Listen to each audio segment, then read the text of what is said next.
యాదాద్రి భువనగిరి జిల్లా కేంద్రంలో అక్రమంగా తరలిస్తున్న రేషన్ బియ్యం పట్టుబడింది. విశ్వసనీయ సమాచారం మేరకు చౌటుప్పల్ కేంద్రంలో తనిఖీలు నిర్వహించిన పోలీసులు కర్ణాటక కేంద్రంగా నకిలీ బిల్లులతో హైదరాబాద్ నుంచి విజయవాడ తరలిస్తున్న రైస్ను సీజ్ చేశారు.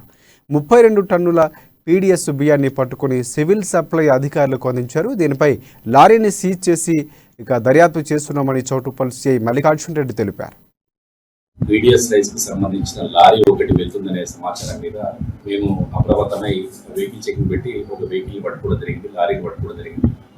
ఈ లారీకి సంబంధించి విచారించగా వీళ్ళు కర్ణాటకకు సంబంధించి దొంగ బిల్స్ తయారు చేసుకుని వీళ్ళు హైదరాబాద్ సిటీ నుంచి కాకినాడ వైపు ఈ బియ్యాన్ని తరలిస్తున్నట్టు తెలిసింది. ఈ బియ్యం ఆల్మోస్ట్ 32 టన్స్ ఉందండి. దీని వాల్యూ వచ్చేసి 8 lakhs దాకా ఉంటుంది. దీనికి సంబంధించి లోతైన దర్యాప్తు జరుగుతుంది. ఇది ఎక్కడి నుంచి వస్తుంది, ఎటు వెళ్తుంది అనే దిశగా మేము ఇన్వెస్టిగేషన్ సప్లైస్ వాళ్ళు ఇన్ఫార్మ్ చేసామండి. సివిల్ సప్లైస్ వాళ్ళు వచ్చిన తర్వాత వాళ్ళతోటి ఒపీనియన్ తీసుకున్న తర్వాత మేము